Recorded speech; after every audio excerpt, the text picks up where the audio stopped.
Hello guys, तो आप सबका स्वागत है हमारी यूट्यूब चैनल जीटीयू फ्लिक्स में। तो आज हम कंटिन्यू करेंगे हमारा फिर से सेकंड चैप्टर एसी सर्किट्स। हमारा पिछला लेक्चर था जो हमारा था एसी जनरेटर के बारे में। उसे हमने शॉर्ट में पढ़ा था कि वो किस प्रिंसिपल पर कार्य करता है, मैकेनिकल एनर्जी को इलेक्ट्रिकल एनर्जी में कन्वर्ट करता है, और उसके डायग्राम देखे थे, उसके एडवांटेजेस देखे थे, एंड देन हमने उसके बारे में वो एंगल देखा था थीटा 090। ओके, तो आई होप आपने वो वीडियो देख लिया होगा। तो आज हम कंटिन्यू करेंगे हमारा थर्ड लेक्चर जो हमारा है RMS values and average values के ऊपर। ओके, तो आइए शुरू करते हैं। तो हमारा थर्ड लेक्चर है RMS values and average value. तो आरएमएस वैल्यू और एवरेज वैल्यू क्या होती है हमने फर्स्ट लेक्चर में डेफिनेशंस में देख लिया है, बट अभी हम उसको डिराइव करेंगे उसके इक्वेशंस को। तो आइए शुरू करते हैं। तो हमारा first derive the equation for average value v equal to V M maximum by pi equals to 0.637 V M. Okay, तो चलिए पहले डेफिनेशन देख लेते हैं हमारी एवरेज वैल्यू की। It is define as over only one half cycle of an alternative quantity. तो हमने आपको बताया था फर्स्ट लेक्चर में कि ये हमारी पूरी साइकिल है, उसमें से हम कितना सिर्फ लेते हैं, हम सिर्फ हाफ साइकिल ही लेते हैं। ओके, ये हाफ साइकिल या तो फिर ये हाफ साइकिल, इन दोनों में से हम कोई हाफ साइकिल लेते हैं, या तो ये लेंगे और या तो ये लेंगे। तो अल्टरनेटिव क्वांटिटी की हम ओनली हाफ साइकिल जो लेंगे it is called an average value. Okay, तो मीन्स एवरेज मीन्स हम आधा ही करते हैं। तो एट द रेट कोई एक क्वांटिटी है S1 और सेकंड क्वांटिटी है S2।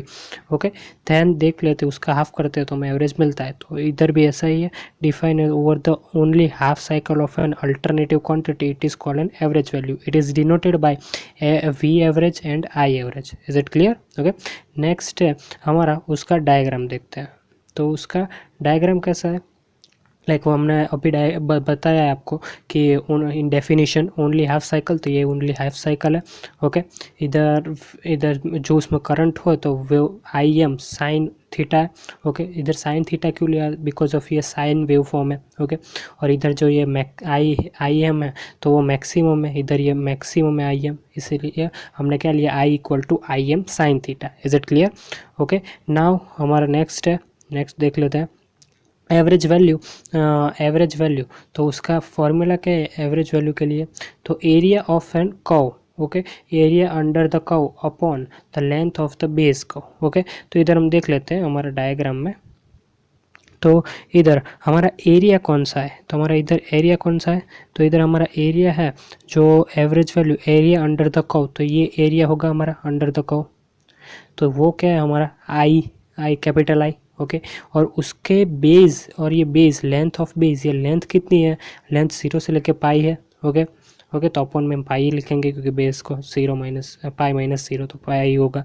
ओके, तो इसके ऊपर से हम एवरेज वैल्यू का जो इक्वेशन बनाएंगे, area under the curves, area under the curves capital I है तो इधर हम कैपिटल पुट करेंगे, और उसका जो बेस है लेंथ ऑफ द बेस वो पाई है। ओके, तो आगे हम देख लेते हैं क्या है। इतना हो जाने के बाद ओके, तो 1/पाई को हमने कॉमन निकाल लिया, उसका बेस कितना है 0 से लेके पाई तक है। इंटीग्रेशन करेंगे, कोई भी हमको कोई भी क्वांटिटी है उसका पूरा तो हम ऐसा मेजर नहीं करेंगे, इसलिए हम उसको एक छोटे से पार्ट में डिवाइड कर लेते हैं और उसका इंटीग्रेशन करेंगे तो हमको पूरा ये बेस का उसका मिल जाएगा। ठीक है, तो नेक्स्ट क्या है, तो इसे हम I capital I equal to, अभी आपने देखा है I M sine theta. Okay, इधर हमने देखा है आई एम साइन थीटा, ये आपने देखा इधर आई एम साइन थीटा। ओके, तो आई एम साइन थीटा और आई एम भी क्वांटिटी कैसी है, कांस्टेंट है, तो उसे भी बाहर निकाल लेंगे हम 0 से पाई, और ये साइन थीटा का इंटीग्रेशन हमें पता है माइनस कॉस थीटा। ओके, और ये हमारी जो है 0 से पाई के उसकी जो लिमिट्स है। ओके, ध्यान हम क्या करेंगे, आई एम ये माइनस से हमने कॉमन निकाल लिया। ओके, इधर सो इधर प्लस हो जाएगा 0 से पाई लेके। ओके, तो माइनस आई एम इधर पुट करेंगे। ओके, कॉस थीटा की जगह cos pi equal to -1 and cos 0 equal to 1, तो इधर -1 पुट किया और माइनस इधर वैसे 1 होता है बट ये आगे का ये माइनस इधर आया है तो ओके, तो -1 क्या होगा -2 होगा, तो -2 ये हो गया, और माइनस माइनस इधर प्लस मीन्स हमारा क्या होगा 2im I am by pi जो हमने स्टार्टिंग में बोला था ये डिराइव करना था, और पाई की वैल्यू हमको पता है कितनी होती है 3.14 होती है, तो हम 2/3.14 करेंगे तो 0.637 मिलेगा, और ये I M as it is. Okay, then ये हमारा डिराइव हो गया, हमारा फर्स्ट क्वेश्चन ख़त्म हो गया। और कभी कभार आपको ऐसे भी पूछ लेते हैं, इधर आई एवरेज की जगह वी एवरेज पूछ लेते हैं, तो ओनली हमें क्या करेंगे, इधर आई एवरेज की जगह वी एवरेज ले लेंगे और आई एम की जगह वी एम ले लेंगे। Is it clear? ओके, तो ये हमारे दो इक्वेशंस थे एवरेज वैल्यू के बारे में। अभी हम नेक्स्ट कौन सा पढ़ेंगे, हमारा आरएमएस वैल्यू के बारे में। तो चलिए हमारा सेकंड क्वेश्चन है आरएमएस वैल्यू के। ये जो दो इक्वेशन है उसे हमें क्या है, डिराइव करना है। ओके, तो हम डिराइव करेंगे। फर्स्ट हम आरएमएस वैल्यू की डेफिनेशन देख लेते हैं, फर्स्ट लेक्चर में भी हमने देखी थी, तो रिकॉल कर लेते हैं। सिंपली ये क्या है, AC current and DC current, alternative current and direct current की दोनों की कंपैरिजन है। ओके, तो देख लेते हैं कैसे कंपैरिजन है। When DC current flowing through circuit, एक सर्किट है उसमें से डीसी करंट फ्लो कर रहा है for a given time, particularly time in a same circuit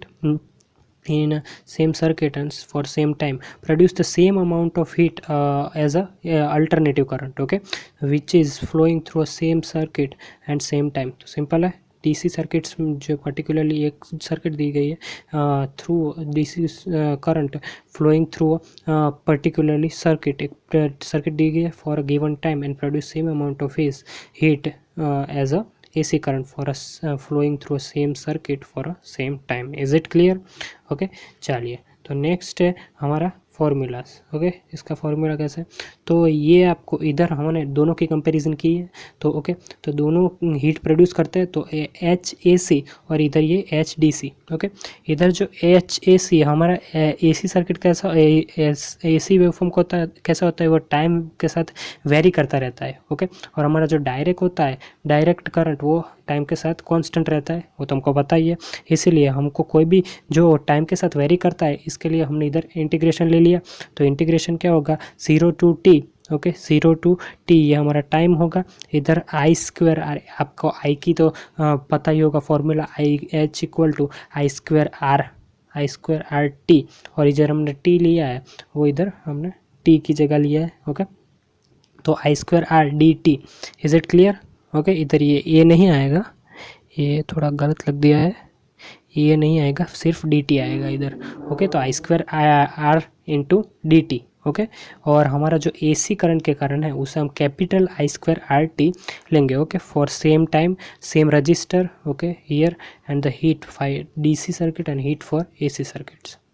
तो अभी हमने हमारी डेफिनेशन में बोला कि हमारा जो एसी करंट है और जो डीसी करंट है वो बोथ कैसे, दोनों इक्विवेलेंट है। इक्विवेलेंट मीन्स दोनों इक्वल होंगे। ओके, तो दोनों इक्वल होंगे तो हम दोनों के फॉर्मूलाज को इक्वल कर देते हैं।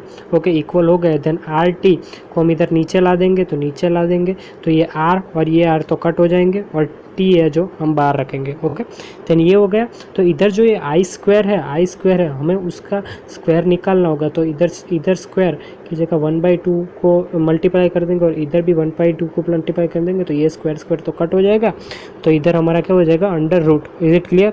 तो अंडर रूट हो जाएगा, और अंडर रूट हो जाने के बाद ये हमारा अंडर रूट हो गया, और इधर जो हमारा आई स्क्वायर है, इधर जो हमारा ये आई स्क्वायर है, स्मॉल आई स्क्वायर, उससे हम क्या लेंगे, कैपिटल आई स्क्वायर। ओके, और कैपिटल आई स्क्वायर के तो आपको पता ही है, अभी हमने एवरेज वैल्यू में पढ़ा कि capital I square equal to क्या होता है, हमारा capital I square equal to I maximum into sine square, और इधर स्क्वायर है तो हम I M into sine square लेंगे। ओके, नहीं तो हम क्या लेते हैं, आई की जगह, कैपिटल आई की जगह आई M into sign theta. Okay, इधर स्क्वायर है तो स्क्वायर ही लेंगे। ओके, देन हम इसे इधर पुट कर देंगे। ओके, साइन स्क्वायर की जगह, और साइन स्क्वायर की जगह हमने वो पुट कर दिया तो 2 कॉमन निकल जाएगा, इधर से ये 2 हमने बाहर निकाल लिया।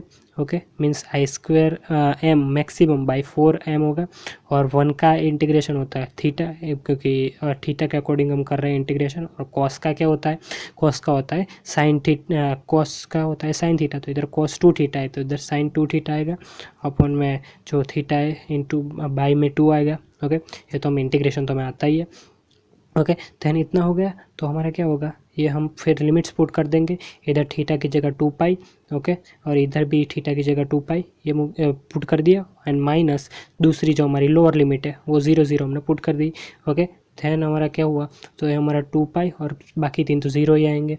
ओके, तो ये 2 पाई, ये पाई पाई कट हो जाएगा और इधर ये 2 पाई, तो आई स्क्वायर मैक्सिमम बाई 2 बचेगा हमारा। तो वही तो हमने हमारे को प्रूव करना था, तो वो प्रूव हो गया। ओके, और देन आई स्क्वायर 1 और हमको पता है 1/√2 का क्या होता है, 1/√2 इक्वल टू क्या होगा आपका, इक्वल टू हमारा होगा 0.707। ओके, तो वो हमने पुट कर दिया और ये हमारा RMS वैल्यू का भी डिराइव हो गया, डिराइव इक्वेशन, पूरा इक्वेशन डिराइव हो गया, आप देख सकते हैं। और मैं आपको दिखा देता हूँ कि GTU के लास्ट ईयर क्वेश्चन पेपर्स में भी ये पूछा जा चुका है। RMS इक्वल टू 0.05 IM, अभी हमने प्रूव किया, वो प्रूव किया था, वो पिछले साल 2019 में आया था। फिर RMS की सिर्फ डेफिनेशन 2019 में जब MCQ थे तब आया था, और 2018 में तो पूरा 7 मार्क्स का क्वेश्चन था कि डिफाइन करो RMS वैल्यू और एवरेज वैल्यू के फॉर्मूलाज। तो आप देख लीजिए कि प्रीवियस ईयर्स में भी ये पूछा जा चुका है, तो ये बहुत अच्छा टॉपिक है। तो I hope you like, share and subscribe our channel. और आपको कोई भी डाउट हो तो आप मेल कर सकते हैं, हमारा मेल डिस्क्रिप्शन बॉक्स में। और इसका पूरा PDF के टाइप में आपको ये पूरा जो हमने अभी आपको पढ़ाया है वो आपको टेलीग्राम में मिल जाएगा। टेलीग्राम का लिंक भी डिस्क्रिप्शन बॉक्स में है। तो थैंक यू।